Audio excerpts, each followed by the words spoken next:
Hey there, Kath Langman here, and welcome back to the Scale My Shopify Store podcast. Now, I'm not sure if you have listened to the recent episode that I did about SEO, search engine optimization. I had Karen from my team, who is a bit of a SEO guru, onto the podcast a few weeks ago. And one of the trends that she was sharing about SEO in 2024 is that brand search queries is really increasing in volume, which basically means customers need to have at least interacted with your brand or heard of it somewhere before they're going to go and, hit up Google and search for your brand. And so the idea that we need to focus more of our marketing efforts on really building our brand has become more important, right? And so today on the show, I really wanted to talk a little bit more about branding. And when you think about it, in the increasingly busy digital landscape that we operate in as brand owners and e-commerce business owners these days, it is just harder and harder to capture the attention of your customers. I mean, think about the last time that you spent any amount of time on social media.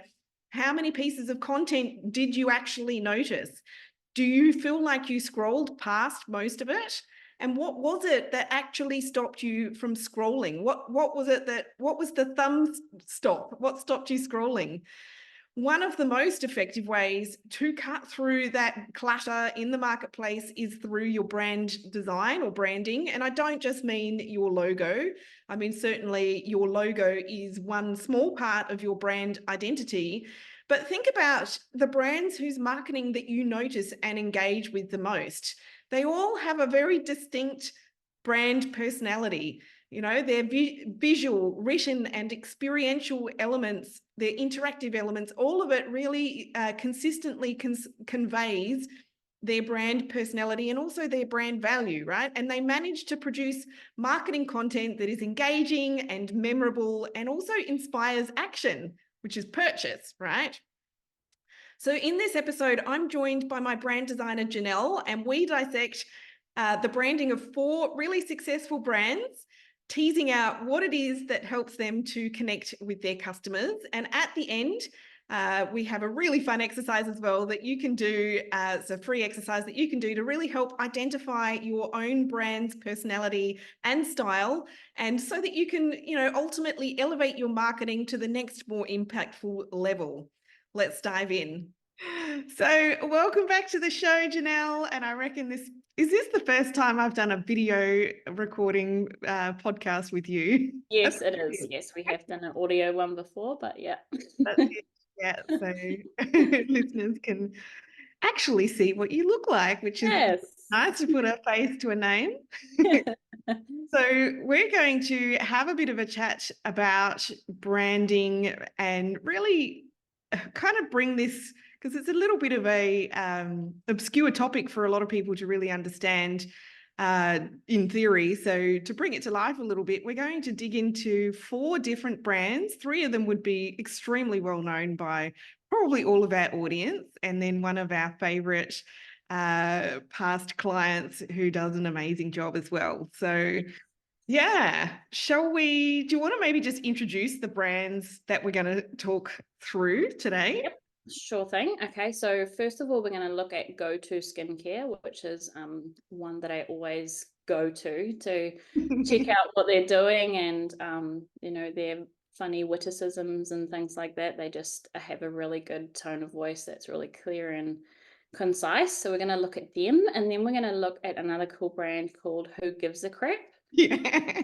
Again, not taking business too seriously, but have really cool eco-conscious sort of values and things like that.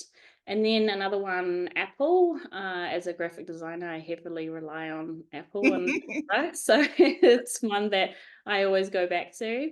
Yes. And then the final one that we're going to look at, one of our past clients, is Styleware, with their gorgeous nesting bowls that just, doing a really great job with their brand. So we thought we'd highlight them as well. Absolutely. Yeah.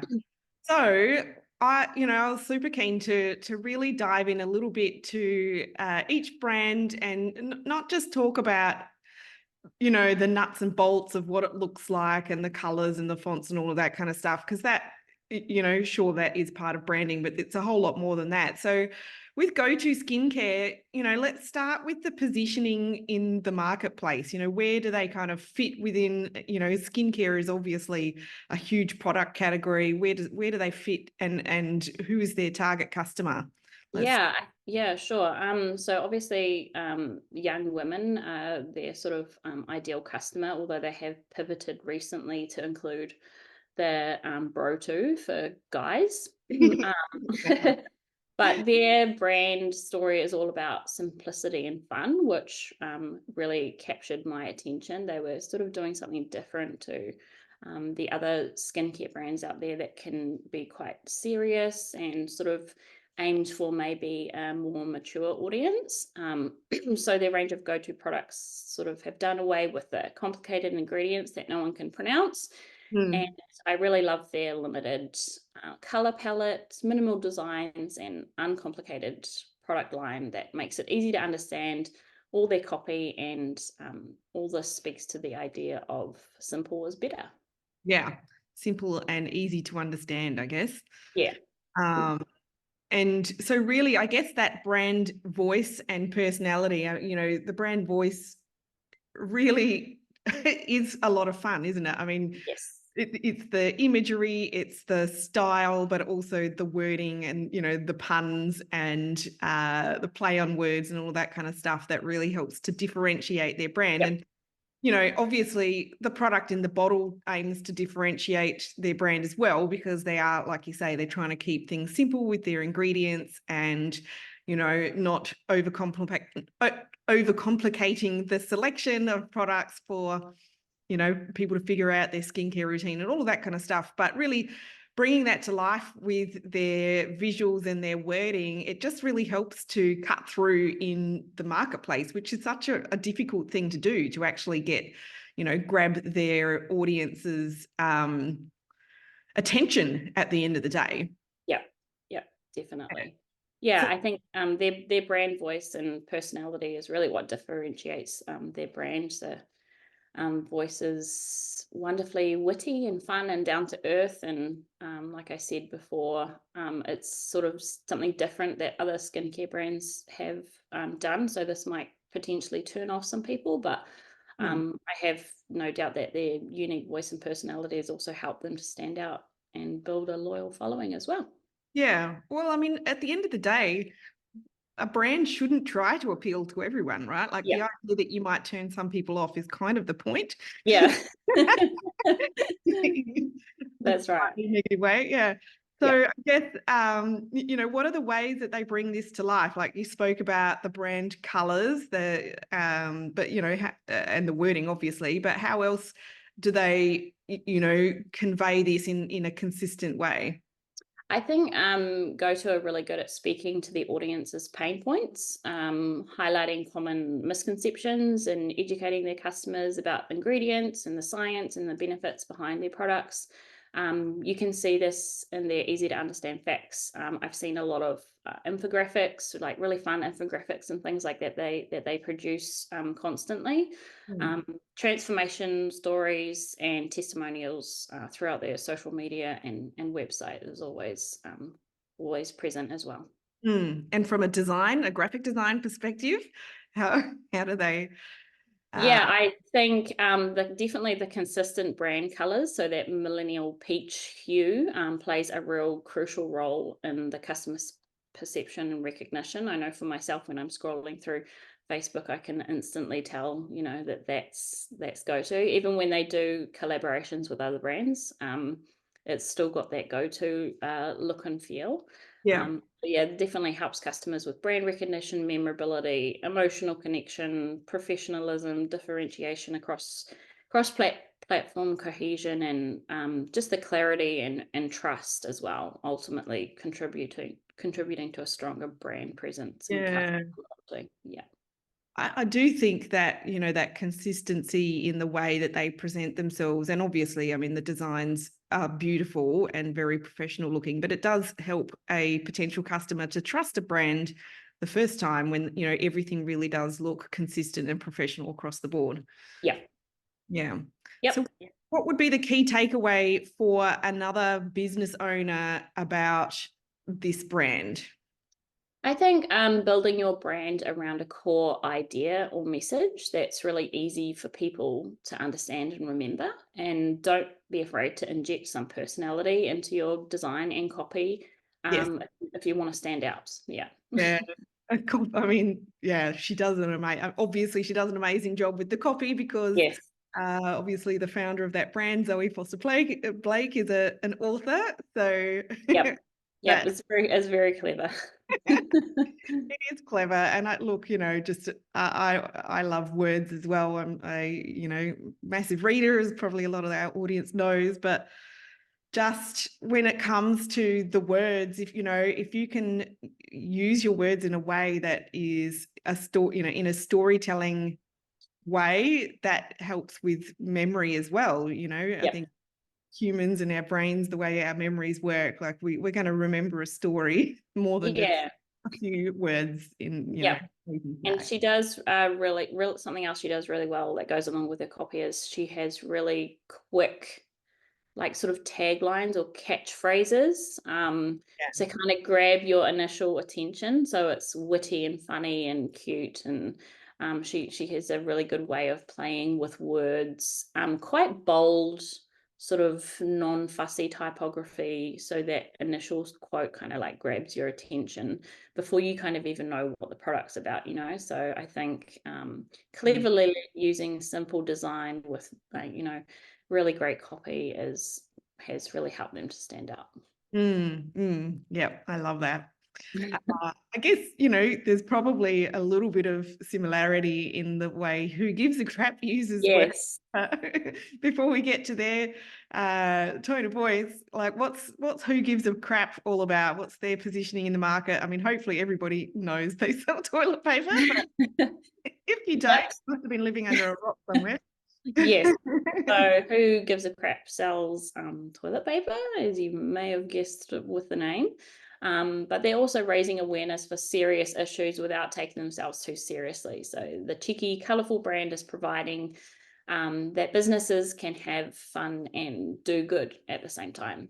I Yeah. think their ideal customers probably people who value giving back and get their sense of humor. These customers are generally more inclined to support products that are sustainable and contribute to ethical business values that align with their own. Who doesn't love a little bit of toilet humor, though? I mean, do you grow out of it? I don't think we do in my family. No, I actually haven't showed this brand to my kids, but they would probably think it was hilarious. Yeah, no doubt. Yeah. Well, I'm sure it's contributing to my teenagers spending a lot longer on the toilet.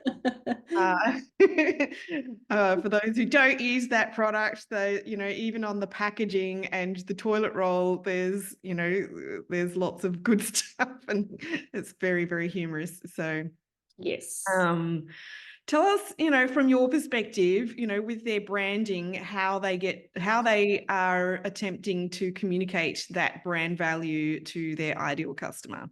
Yeah, I think for me, just having viewed their products and going on their website and stuff, for me, definitely the initial thing is just the bright packaging. Being a real visual person, it just totally stands out from anything, in their market that other people are doing. So I really love the fun, funky designs that they have, the cheeky personality and the eye-catching product packaging and photography. But as well as producing high quality hygiene products, Who Gives a Crap is also committed to creating a cleaner, more sustainable future too. So the brand recognizes customers that opt for bamboo or recycled toilet paper over the traditional dunny roll, Mm. um, helping everyone make a small yet monumental impact to the environment. Mm. I think Mm. they're donating 50% of their profits to give access to toilets and clean water to those that need it. That's part of their values. So yeah, flaunting a fun and colourful and memorable brand identity, and proving that, again, brands can do good and have fun. Yeah, yeah. Yeah. And help us customers to feel good with our Yeah, spending our money, I suppose. exactly. They're really good too with their content. They do. I don't know if you subscribe to their emails. I do, and they actually don't send a lot of marketing emails. But when they do, there's always an element of education in it, but always delivered in that really fun way. I remember a while back they sent one, and it was like a little fun quiz, and it was from memory, it was something like, which kind of tree are you? And it was, just delivered in a really fun way, but obviously Yep. tied back to their purpose, which was very, very cool. And Yeah. helped them to sell some more stuff as well. Yeah, definitely. So what would you say from their branding is their USP, their unique selling proposition? Um, I think Who Gives a Crap offers a unique product, eco-friendly toilet paper with a compelling story behind it. And again, their colourful and humorous branding stands out in a traditionally mundane industry, definitely attracting more attention and sparking a lot of toilet conversations.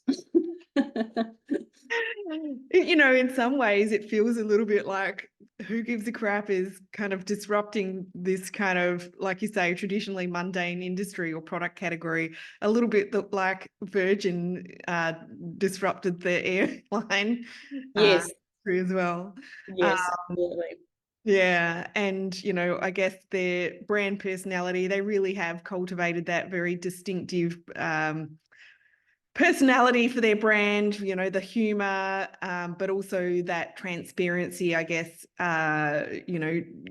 portrays a really authentic Yeah. brand. They're not just, you do see some brands where they will kind of, try and tap into whatever is the go-to things in the moment, with, like all natural or organic or whatever, there's Yeah. always something that is, I guess, popular in that moment, but brands use that without necessarily it being true. So Yes. the authenticity isn't there, but it is with this one. And yeah, just I guess they capture people's attention because of the sense of humor. Absolutely. During the whole COVID lockdown periods where toilet paper was running out, I just loved how they added this thing to their packaging. Each roll is packaged in paper, and it was there's this little panel that you can fill in as a gift. Wow. The toilet roll of toilet.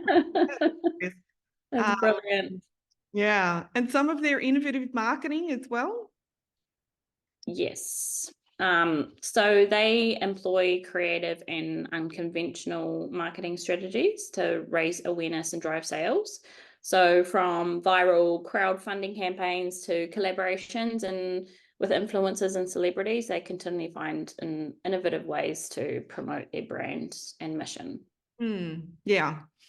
So lots of fun with that brand. Would you say there's any particular kind of takeaway for a business owner about this particular brand? I mean, I guess it's kind of similar to Go-To, really, where they've really brought that brand personality to life with all of those elements, from the wording, the type of language, the really distinctive kind of imagery, the bright colors, all of that kind of stuff.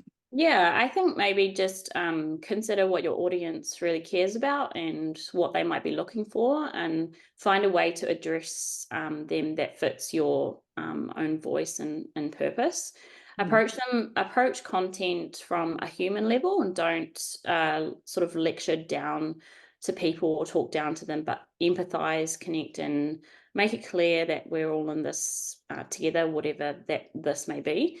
But find the humor and playfulness in things. The topic might be serious, but how a message is delivered doesn't have to be. So just lean into the content formats that people enjoy or engage with the most. Yeah, I love that. Yeah. All right, we're going to dive into Apple, which of course everybody would know and many of us use, you and I being two of millions, no doubt. Yeah. Absolutely. I remember working for a printing company after I had been with a boutique sort of design studio and trying to convince my boss to switch to Apple.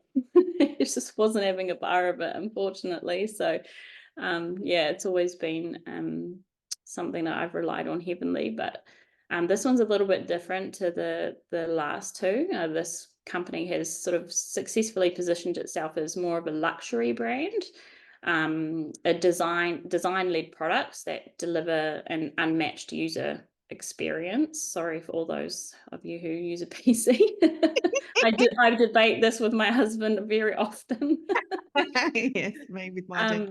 Yeah, but with its positioning, Apple doesn't just merely sell its products, it actually sells an experience that keeps Yeah. customers like me coming back for more. Yeah. Yeah, which is so true because I mean, if you've ever read about the history of PCs generally in personal computers, historically, other brands, whether it was HP or software brands like Microsoft or all of these other brands, they really pitch themselves as being like a computer brand or whatever, whereas Yep. Apple's not like that at all. It's Apple is Apple. It's this lifestyle brand, and they could really any product that ultimately fits into that lifestyle they can bring out. They're sort of not boxed into one particular product category, which is good because obviously technology changes a lot. Yep. And Yep. so their ideal customer. Apple's target audience consists of generally middle class and upper class users who can pay higher for products that provide them with an incredible user experience. This means that their users have a higher disposable income and are willing to pay more for higher priced products such as Apple. Yeah. I would say just from my own experience as well, obviously I've worked in many design and advertising studios over many, many years. It's not a brand that's made for people who consider themselves really kind of techie, whether they're, programmers or Yep. whatever. So it's Yep. not going to be an enjoyable experience for those people, but That's right. that's Yeah. fine. We don't Yeah. need to have everyone, right? We don't need to appeal to everyone. Exactly. It's not a gaming PC. Yeah. And so, Apple, as a brand, just speaking visually, it's very simple, isn't it? Yep. It How are is. they communicating their brand value to their ideal customer? I think the company uses its narratives to showcase the transformative power of its products and highlight how they actually enhance people's lives. So, Apple's storytelling approach goes beyond mere product features and focuses more on the emotional connections that customers can forge with the brand. Yeah. I feel like there was, and I wish I'd looked up this beforehand, but years ago, there was a really disruptive ad that Apple put out that I think, was kind of when they were really doing their turnaround, when Steve Jobs came back into the company. I wish I'd looked it up. I can't remember now if it was like a Super Bowl thing or they'd taken out some kind of a full page. They probably did all of it. Yep. I'm going to have to go Googling. That would be on YouTube, no doubt. But yeah, Yes. that Yes. storytelling angle has been absolutely key, hasn't it? It has. Yep. For sure. Yep. And also the ability to really kind of paraphrase in very catchy taglines as well. A little bit, I guess, like what you were saying with go-to skincare. Mhm. So remember, when the iPod came out and Yes. Steve Jobs with his product launch, it was like 1,000 songs in your pocket or whatever it was. I can't remember Yep. how many songs it was. Yeah. Tunes, maybe. Yeah. Um, what about, visually, like how would you describe the brand from a visual perspective? Yeah, I think it's pretty renowned for its minimalist design with sleek aesthetics and user-friendly interfaces. Apple has definitely created powerful brand identity synonymous with innovation, luxury, and creativity. Obviously, it started as a rainbow-colored apple, and they've slowly drawn it back to that, that very light grey with mainly white sort of packaging. So again, really sort of non-fussy, straight to the point, clear communication with their branding. Again, you can definitely tell something's an Apple just by a very brief, quick glance. So they've really done that really well. Yeah. And you note that on the packaging. I mean, it's such a beautifully aesthetically designed packaging, but also just the tactile experience when you are receiving and opening up your Absolutely. product is Yep. A nice satin feel of the box, and yeah, it really feels like you've got something really worth your money. You that's spend right. extra and it really delivers with that. Again, it's that user experience when it arrives, and it smells new, and it's, yes, wonderful. You and I both come from a background working in print design, which is Yeah. so Got common to these days. feel the slightly raised logo, and Yeah, I remember when we could open the box of the printing stuff and you could smell the ink. yep, the best, the best. People think I'm really weird, but I'm like, oh, you don't understand. It's the same language here. Yeah, exactly. What about, I guess, emotionally as well? I mean, maybe it comes from their storytelling, but they really do connect with, I mean, their customer base have their self-perception as being, probably creative and innovative, as well as, really wanting a particular kind of lifestyle. Yeah. So, do you perceive that that's how Apple connects with their customers?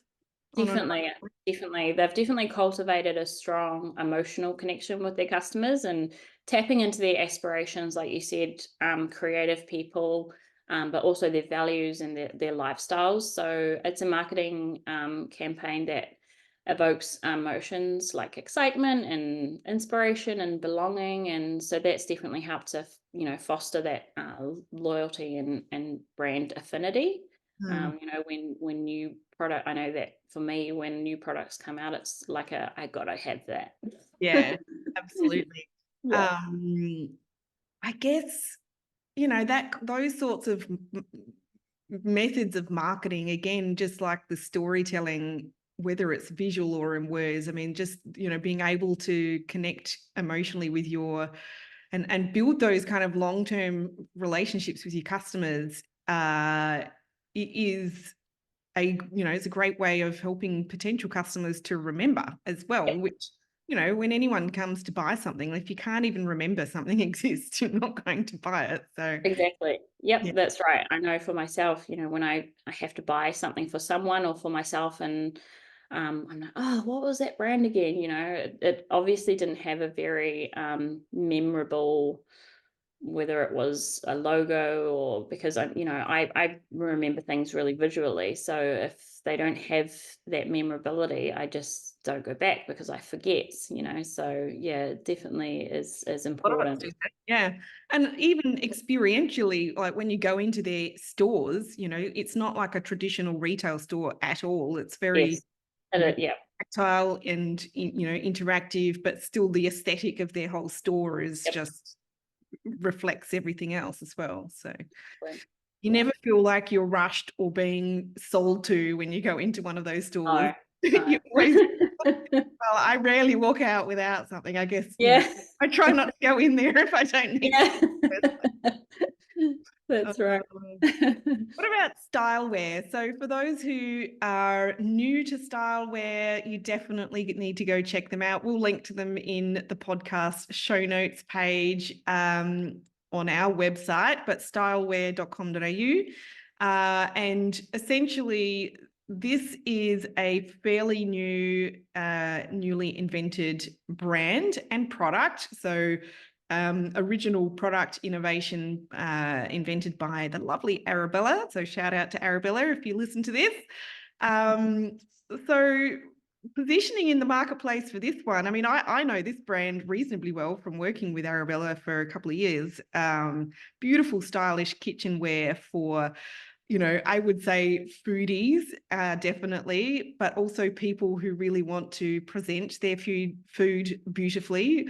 And, I think there's that notion of, wanting to eat with your eyes as well as your taste buds. And, I guess also the lifestyle, trying to cultivate a particular lifestyle is what Styleware is working towards. And I think they're doing a very good job of this already. Ideal customer, I think women 35 to 55, this is not a cheap product. I mean, when you think about food containers, you might think of Tupperware, which is, probably not cheap either, actually, but, more practical brand, or what you might buy in the supermarket, whatever food container brands you might buy there, they're cheap and practical. They're not a lifestyle brand. They're not something that you would put on display in your home. And they're certainly not the sort of things that, if you really take pride in cooking beautiful, fresh food, and also, I guess, presenting your food beautifully, you wouldn't put your food on display and those sorts of things. So, that's this ideal customer who really has the ability to pay a little bit of a higher price, I guess, but probably also health conscious individuals, because they are motivated to put that time and effort into cooking fresh food from scratch rather than buying takeaway and or pre-prepared meals, that sort of thing. So that's my takeout from, of what they're positioning in the marketplace and who their ideal customer is. But what about, what's your takeout, about the brand as a design, as a designer? What's your first impression?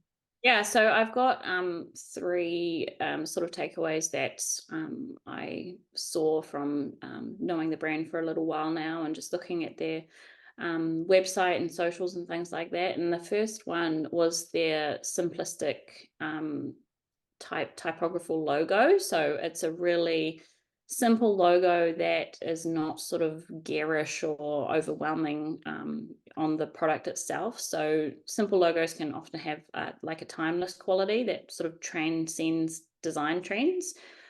So by avoiding complex elements that may become outdated, a simple logo can remain relevant and effective for, over a long-term time.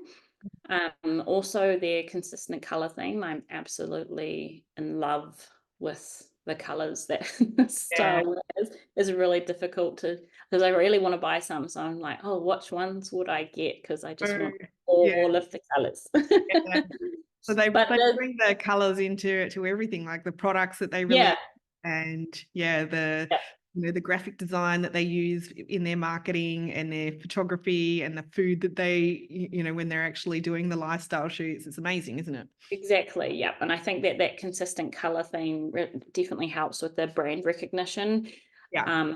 And differentiation as well. Like you say, it's different from Tupperware and those other horrible primary blue kind of containers that you can get in supermarkets. So, Red and blue, isn't it? yeah.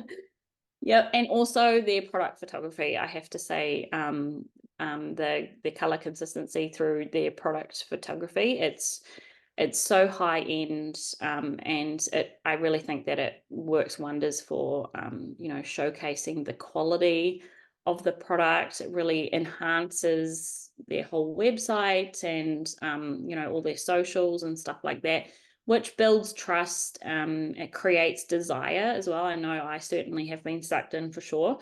So that obviously supports your marketing efforts. It improves conversion rates and it maximizes your ROI. So I think, one thing we haven't really touched on talking is definitely investing in professional product photography, especially if you don't a brick and mortar store, that can really do the selling, can do the heavy lifting for you. So that's, if you go on a website and you've kind of got images in there yet you've snapped on your iPhone, not saying that you can't do good imagery with an iPhone, but if it's sort of, grey and a bit, the lighting's all off, it's a little bit off-putting. It doesn't really build that trust with your audience. You know, is this person kind of, The consistency in look and feel, as well yes, as you know, the execution of it from a technical perspective with the photography, like you say, you know, consistency with colors and lighting and all of that kind of stuff. I mean, it's something that a lot of early stage businesses probably don't notice or realize, especially, you know, yes, there are definitely a lot of people who are not, like, they don't really notice that kind of stuff. They can't look at different images and really notice the difference per se. yep. But I mean, subconsciously they would, and certainly a lot of their customers would be, Mm. particularly if there is inconsistency in both look and feel and the styling of the imagery, as well as the technical execution of it. Um, yeah, I guess, you know, the key there is to find a photographer whose style you really love and then keep using them as long as Yep, you can. that's right. Yep. Try and keep that consistency going through your website. Like you say, don't, you know, keep with your brand colors and your Yeah. tone of voice. And I really love that style where have nice close-up images so you can almost see like the texture and things in their products. That's really, really important too. Yeah. Yeah. So they do that sort of photography where you really can see the detail, but then they do the beautiful styled, you know, lifestyle images where it's showing the products in use, whether it's Yeah. like a beautiful table setting with gorgeous, you know, crockery and cutlery and delicious looking food dishes, Food. as though you're going to sit down and have a special meal, or it might be a picnic, or Yes. yeah. So a takeaway for me about, you know, how they communicate their brand value is, you know, it's one thing to do with their imagery, because to me it's like it's aspirational as well as inspirational, because you know, aspirational from a lifestyle perspective, but inspirational in terms of, okay, I could use it like this, or I could use it Yep. like this, or I could make this dish and that looks delicious, or I Yes. could give it as a gift or whatever, you know. So it's very inspiring in those various ways. But I also love with their marketing in how they provide the extra value of publishing some original recipes on their website. That really, you know, to me as a foodie, Yes. I have to say I don't love cooking as much at the moment. Eat so much, but you know, yeah, I really feel like that is a great way of capturing a foodie's attention, Yep. because, you know, yeah, like I say, the Absolutely. dishes. So, Yeah. um, so for any kind of listeners who, you know, perhaps know that they haven't gotten their brand design, look and feel, etc., to that kind of level of professionalism where they might be, you know, distinguishing themselves amongst their competitors. They might not feel like they're really cutting through the, you know, busy marketplace and connecting with their audience. Obviously, you're a brand designer, and you know, what would be kind of just the top level steps that a customer would go through or a client would go through to work on, you know, redesigning their brand? Yep, I think one really big mistake that a lot of people who either starting out a business or you know, have got an existing business is that they think they only need a logo and they think that a logo is a brand. Unfortunately, it's a little bit more complicated than that. As we've been talking about, you know, typography and colors and, you know, your brand's voice and all those sorts of things, they all marry together to create your brand. So a brand is not a logo is part of your branding.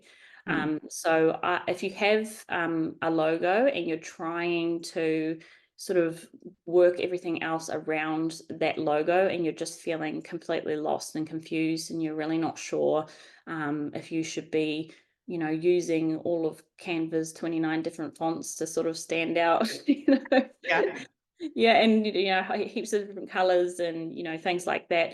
different illustration elements in Canva and all of that stuff. Yeah, yeah, yeah. You really need the whole complete package. So what I do as a brand designer is obviously the logo is sort of the primary element in your brand, and you sort of take everything from the logo and expand it. So you expand it to sub logos, typography, colors, and then you get into the more sort of strategic stuff with you know, brand strategy, brand tone of voice, those sorts of things. So when I finish with a brand design, I supply the client with a complete PDF file that's got all that information included in it. So it's something that the business owner can constantly refer to make sure that they're always using consistent imagery and colors and fonts throughout all of their marketing. So if it's social media,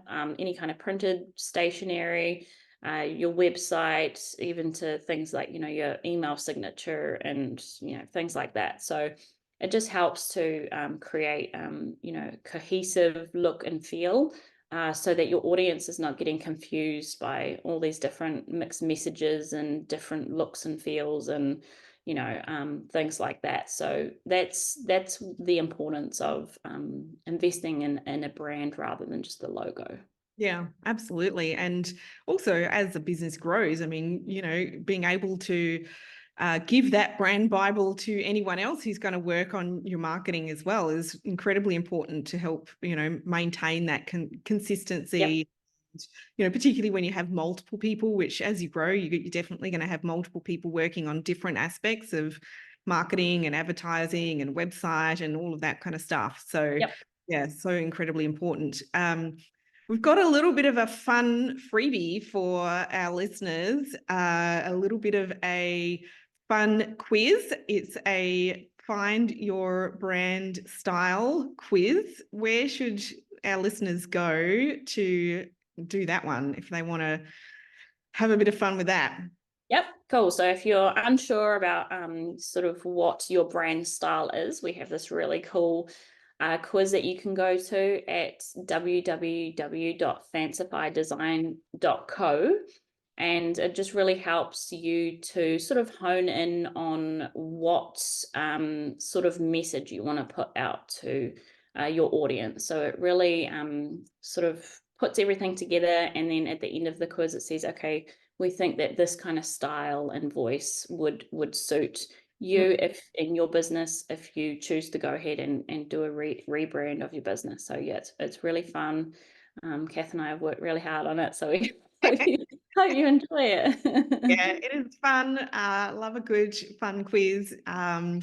If like you say, like being able to really articulate that brand personality, the look and feel, how you're going to both, I guess, position yourself in the marketplace, but more importantly, communicate that sort of brand personality and value to your audience. So yeah, check it out. We'll link to it in the podcast show notes as well, but fancifydesign.co is where you'll find that quiz. So thank you, Janelle, for recording this podcast interview with me. It's been a couple of weeks in the making trying to get it to happen. So really excited to get No this problem. and share it with our audience. No problem. Thanks for having me.